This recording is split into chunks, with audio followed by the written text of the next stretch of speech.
Jay here for Stretford Paddock. This is the Paper Talk. As you can see, I'm live. I'm in my kitchen. I'm a little bit late, so apologies. And it's pretty grim here weather-wise in not so sunny Salford. But my mood is pretty positive after the first round of Premier League fixtures we saw yesterday. So we're going to be getting into all that, all the latest Manchester United news. And let's take a little opportunity to laugh at Liverpool for losing again. And while we're at it, why don't we laugh at Manchester City, who lost as well? What a time to be alive. We've waited so long after this international break for some football, and it returns with a bang. Just what you want to see. Absolute meltdowns from our rivals all over the gaff. Yes, it's joyous, isn't it? Loads of people in the chat. Apologies for the delay. Good to see you all here. Harry's here. Dot Rock. Jed is Thor says hungover but happy. I don't miss the hangover days, but it's always easier when your rivals have lost in it. Great to see you, Jay, says RD Devils. What happened? What? Both City and Liverpool lost. When did this happen? Says Manchester Maverick 3478. Yes, you might not have heard, but Liverpool losing again. This time to Nottingham Forest at home, a bad loss as well. I know there's never any good losses, but losing 3-0 at home to a team who sacked the manager about a month ago because they were right near the bottom of the table. And people were questioning Manchester United when we only drew with Nottingham Forest at the City Ground. Well, Liverpool got absolutely battered at home to Nottingham Forest. Well done to Sean Dyche and his men there. Big result for them. Arne Slot in all sorts of trouble. The fans have turned against him. It wasn't that long ago, was it? But Liverpool fans were telling us how Slot had picked up the baton from Jurgen Klopp. They'd improved. They were even better under Slot than they were under Jurgen Klopp. And this was the new era of Liverpool Football Club. And they went out and they spent £500 million in the summer. They brought in Hugo Ekitike. They brought in Florian Wirtz. They brought in Alexander Isak. They brought in Kirkes. They brought in Frimpong. They spent all this dough and they were going to be rejuvenated with all these new signings, and it was a new era, and they didn't miss Trent Alexander-Arnold anyway because he was actually overrated. He was always crap. He weren't really as good as they always said he was. And now look at him. In fact, let's do that. Let's look at them. Let's look at the table and see where they are. And you might go, Jay, come on. Let's talk about United. We're going to talk about United. But first, we're going to laugh at Liverpool. And if you don't like it, tough. Right. Wow. I was scrolling for a set there going through that Premier League table. I really was. 11th. They're below us. And we've got a game in hand. And we haven't even been that good for this entire season. So, sad times for Liverpool. I mean, not sad times for United. It's hilarious times. But Liverpool, yeah, in all sorts of trouble. This little rejuvenation they had when they beat Real Madrid and people thought, oh, maybe they're coming good again. Maybe it's all back to, getting back to the best. Ain't happening. And I think Wayne Rooney might have had a point when he said that Virgil van Dijk won all that. Brian Casey says, if you don't like laughing at Liverpool, you're in the wrong chat. Couldn't agree more, Brian. Yeah, this is a place where you can laugh at Liverpool safely. What a glorious morning to see the Scousers lose another game, says Akash K. Vector Vertigo says, guess we had the better bald Dutch manager back then. Agreed. They spent 300 million on the attack and now they want to spend 65 more, says Dan Mzungu. Facts, says Harry. I'm fine if he's staying around and finishing the bottom half of the table for the next 10 seasons, says Vector Vertigo. Yeah, Slot in. Yeah, that is my mantra. Keep Arne Slot in his job at all costs. Do not sack that man. He's doing a fantastic job. And I think that that's what we should all be focusing on now, making sure Liverpool stick with him. Just stick with him. Doesn't matter how many games you lose, doesn't matter how low you finish, stick with Arne Slot. He's that guy.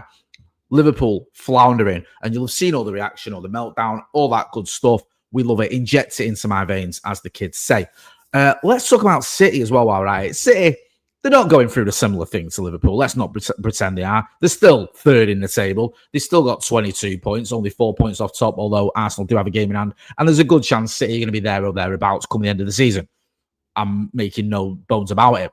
But they did lose away at Newcastle. They don't often get beat off Newcastle as well. I think that was Eddie Howe's first win over Pep Guardiola. And their form has been not great, has it, this season, to be honest with you. They lost 4 games already. And pains me to say it, but the high standards that Pep Guardiola's set there, losing 4 out of 12 ain't great for Manchester City. And as a United fan, you can just have a little bit of a laugh, can't you, at the fact that they lost that game. Get involved in the chat. Let us know what you think. What do you think about Liverpool? What do you think about City? City's a different one, isn't it? With City, you feel like we can laugh in it, we can revel in it. The chances are coming into the season, City are going to be in that conversation for the title. I don't think Liverpool will be. I don't think they will. I don't think this is a case of this is just a bad bit of form for a few players. This is their entire team underperforming. They look all at sea. They look a little bit lost. And I know they've been through tragedy. I'm not dismissing that. I get it. I get that affects you. It does. There's also the point, though. They were winning earlier on in the season, and now they've stopped winning. They weren't playing great all season, to be fair. Now they've stopped winning. They have to turn it around if they want to be back in that title race. And I don't even think that's an option for him. I think now Liverpool are probably looking at going, are we going to be in the Champions League next season? Because the way things are going, they ain't. They're in the bottom half of the table. They've played 12 games, and they're looking lost. Yeah, Big Chopper 1701 says, just think they've gone completely against what's worked for them. Yeah, I was watching a little bit of highlights yesterday at Liverpool game. Mo Salah, he's huffing and puffing, but it's not quite coming off for him. The new signings have been woeful. Yeah, Hugo Ekitike started well. I think he's fallen off a bit of a cliff in terms of his goals and assists. I know he's been injured for some of that as well. Kirkes and Frimpong don't know what's happened with him. Kirkes doesn't look half the player we saw at Bournemouth. And Florian Wirtz is already a contender for the worst Premier League signing ever. I mean, it's all going wrong. Fraser Spears says, Vector Vertigo says, I don't think Virgil has the mentality like Harry Maguire to bounce back from being rock bottom. Harry Maguire deserves credit because Harry Maguire went through the mill, didn't he? Everyone was lambasting him. Everyone was criticising him. The media on him. England fans bizarrely turned against him, even though his record for England is absolutely ridiculously good. United fans, there were some United fans that had enough of him, but a lot of United fans stuck with him, and I think this gets lost. I remember a time when England fans were giving him stick and Reds were sticking up for him. We were the ones that were defending him. And obviously we've supported him and he's come back and he's been a very, very good player for Manchester United. I was arguing the case that when when you look at the fact, yeah, we did overspend 80 million quid on him, but now if you look at how many games he's played, he's probably getting a good value for money in terms of the amount of games Harry Maguire's played for Manchester United. I mean, what you're paying like 20 million quid a season for him, less than that, I think. So in today's day and age, the modern era, it's not too shabby. This is a great point by, do you know what? Can I just say, I hate what YouTube has done here by giving the entire handle. So it's not your name that I see, it's your handle, which sometimes isn't what you use on as your name in the chat, if that makes sense. It's just very confusing. So forgive me if I'm butchering a few names here. Anshum Galati 22 says, Jay, this is our time to capitalise. Sabbath 68 says, love Gallagher saying Liverpool need to spend more in January. Yeah, it's amazing that, isn't it? If I'm if I'm a Liverpool fan, or I'm a Liverpool pundit, or I'm Arnish Slot, or anything, I'm not going, we need to go out and spend money in January. I'm not. I'm going, we need to work with the players we've got. We need to look at how do we get Hugo Ekitike, Alexander Isak. Why has Alexander Isak not been doing the business for him when he was smashing it at Newcastle? This is a player that's played in the Premier League. This is a player that's smashed it in the Premier League. This is a player that knows the opponents he's up against every week. Why is he not doing it? I know he's had injuries, but he's not done out this season, has it? He's not done anything for Newcastle because he spat his dummy out, and he's not done anything for Liverpool. Looking at one or two of the other players, Kirkes was mint at Bournemouth. Why is he not doing it at Liverpool? What is going on here? That's what I'd be doing. Vector Vertigo says you can change your username. Big Chopper 1701 says, I stupidly picked my username when I was, it's 16, I think he said. Laughing emoji, yep. Brendan or Brend3NVW says Isaac equals Benteke. Do you know, I remember about Christian Benteke, right? Do you remember Martial's debut against Liverpool? I remember my mate was giving Benteke a load of stick. And then I remember Benteke scoring out over a kick. Do you remember? Everyone forgets about that. He scored an over a kick. And it was almost like I was winding my mate up saying, that's your fault that he heard you giving him grief all game and decided to get back at you. But everyone forgets about that goal because Anthony Martial came on and scored an absolute worldie on his debut. Get involved in the chat in the comments. Let us know what you think. Do you think that this is the time, as someone's mentioned there, that United needs to be capitalising on this? That the fact that seems like Liverpool dropping points. City, I think, is a different one, right? Because City, I expect to be there or thereabouts. I think they'll make top four. I think that's a given. I'd love it if they didn't. I'd love it if they were just, right near the mid-table or even worse than that. But I don't think it's going to happen. I think that Liverpool, though, there's a good chance now Liverpool don't make the top four. Now, there's a long way to go in the season. I get it. We're not even a third of the way through yet. But we're almost a third of the way through. And Liverpool have been woeful. They've lost as many games as they've won. Yeah. The shipping goals left, right, and centre. I mean, there's no evidence to say Liverpool will 100% turn this around. They might not. And if they don't, then that opens up potentially another Champions League spot. Chelsea won again yesterday, so they're looking quite solid for the Champions League. They're in 20. They've got on 23 points. They're now in second. City in third. Palace in fourth on 20 points. Do very well. Can they maintain that? Will they lose Matt Gay in the January transfer window? Would that hurt them? I think it would. So I don't know if Palace will be able to keep that up. Brighton are an interesting one. Brighton in fifth on 19 points. Danny Welbeck, again, he is that guy, and he'll always be that guy. Is he someone who can help carry them to maintain that? Maybe. Carlos Baleba yesterday, just on Brighton. Let's talk about that for a second, because I think Brighton yesterday, I watched a little bit of the game. Well, I'm telling lies. I watched the highlights, and Baleba gave away a penalty. And I think, I just want to make sure I'm getting this right, because I don't want to get my stats wrong when it comes to Brighton. I think he got hooked at half time, Baleba. Yeah, he did. I don't know if that was for injury or just from his performance. But I know he gave away a penalty and then he got hooked at half time. He's not finished many games this season, Carlos Baleba. He's not having a good season. He's had a couple of decent games for him, to be fair, because I've spoken to some Brighton fans, but he's had quite a few that weren't great. And I don't think he covered himself in glory when he came to Old Trafford. I thought he was a bit average in that game, and that is kind of your audition if United are going to go and spend 110 million quid on you. Let me know what you think. Alsban says Baleba was massively overhyped. AHMNH3 says Baleba is getting worse every week. What happened to him? Brian Casey says gave away a pen and got subbed at half time again. Listen, you've all played football, you've all watched football. If you get subbed at half time, it ain't a good look, unless it's an injury. Getting subbed at half time usually means you've had a bit of a stinker. Unless the team's had a red card and it's tactical. It's like, right, I think it was Sesko against Chelsea where we went down to 10 men. I know they were already at 10 men. So the managers decided to tweak it slightly. I get that's a mitigating circumstance. But by and large, if you get subbed at half time, you're having one. Yeah. If you're giving away a penalty and you get subbed at half time, it usually means you're not doing too well. Now, again, I don't know. It might come out that he picked up a knock or whatever, but it seems like it was tactical. Let me know what you think. Big Chopper 1701 says Baleba is going from an out-of-form head-turn player to 100 million bullet dodge pretty quick for me. I couldn't agree more with that. Each week, it's looking like we made the right decision not to get him.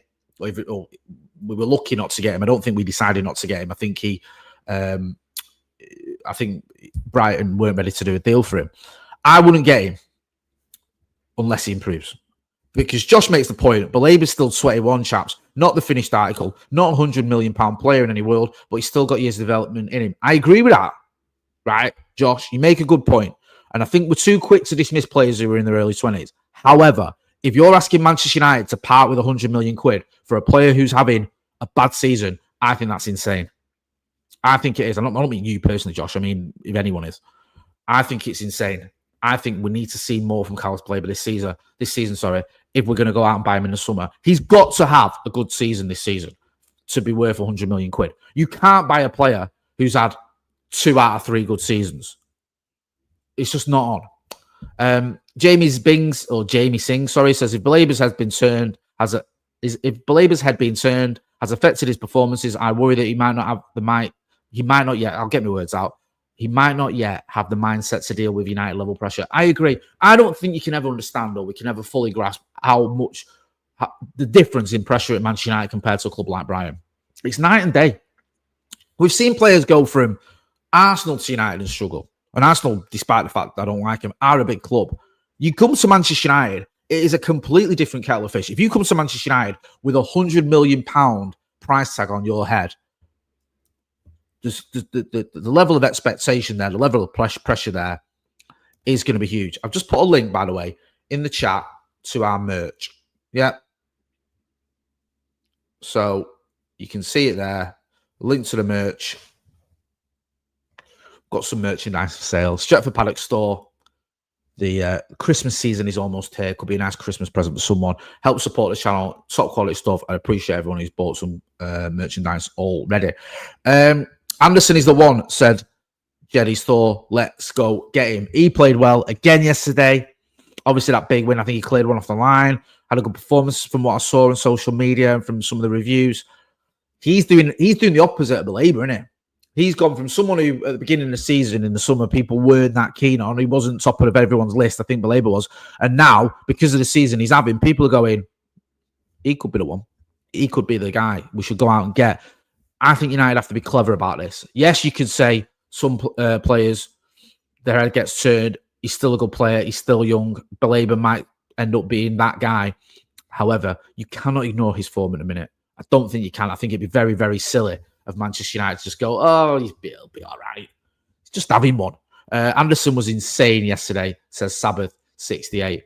As you well know, United do play Everton tomorrow evening. So a big game for us, a big game there. If we win that game, let me just go back to the table. I keep forgetting where we're up to with it. If we win that game, then I know this Arsenal obviously played today and Spurs played today. It's the North London derby, innit?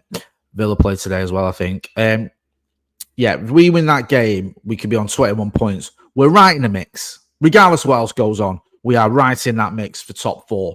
United should be, I remember saying this on the radio in the summer. I think we all said, didn't we? If we get top 6 or 7, that's progress and we can be okay with that. And I get it. It is. But realistically, the players we've got and the standard in the Premier League this season, no reason why Manchester United shouldn't be knocking on the door for Champions League football. That should be the bare minimum at Manchester United. The only sort of spanner in the works, if you will, is the AFCON, because that could really hurt us. And if it wasn't for the AFCON, I'd be sitting here right now saying, I think Manchester United can get top 4 or top 5 nailed on. I think the AFCON's going to be difficult, though, because we're going to lose 3 key players in Ahmad, Mazraoui, and Mbeumo. Mbeumo's been on fire on it. So that's going to affect us. And it'll be interesting to see whether Sesko is back by the time the AFCON kicks in. Also, how long are those players missing for the AFCON? And do other players step up? We have got a bit of a squad. Still lightweight in midfield, but we have got a bit of a squad. So hopefully players can step up. There's a piece here in the Express. Man United duo singled out by Ruben Amorim in pointed transfer message to Ineos. What's it say here? Just trying to find out what the message is. Amorim was questioned about why his side performance levels were declining in latter stages of matches. In his reply, the Portuguese manager emphasised the absence of 2 players who may no longer be at the club when next season begins. So he's mentioned Casemiro and Harry Maguire. And then that's been twisted by the Express or been explained by the Express, however you want to look at it, to say that that's his sort of transfer message to Ineos. We need to replace those players. We do need to replace Casemiro. Whether that's someone who, if Casemiro gets an extension, someone to come and play alongside him or to rotate him, whatever, but he cannot finish matches this season. He turns 34 in February. We look a completely different animal when he's not on the pitch, and not for the better as well. So we need to find another option in midfield, whether that's Elliot Anderson. I know he's a completely different, he's a different type of player, isn't he? Whether we go out and buy 2 midfielders, whether we go out and get Wharton and Anderson, we'll have to wait and see. Amma Bagwan says, Anderson played really great yesterday. Hope we sign him next year. Robert Tate says, love you, Jay. Thank you for the support, my brother. 100 million seems expensive for Anderson, says Vector Vertigo. It does. I get it. Akash K says, imagine Aidan Hackney learning from Casemiro. He's a sort of, is he the lad at Middlesbrough? He's the one we've been linked with a little bit. I don't know what's happening with him. I'll have to maybe have a little bit of an update on that. Maybe we can look at some alternative options next season in midfield next week, can't we? Maybe do a video on that. Look at alternative midfield options, because we're so sort of caught up in this Anderson, Baleba, Wharton bubble that you've not considered the idea that Manchester United might look for cheaper options, other options. And you think if we've got all this scouting network and this data analysis that we keep going on about, that now will be the time to sort of utilise that.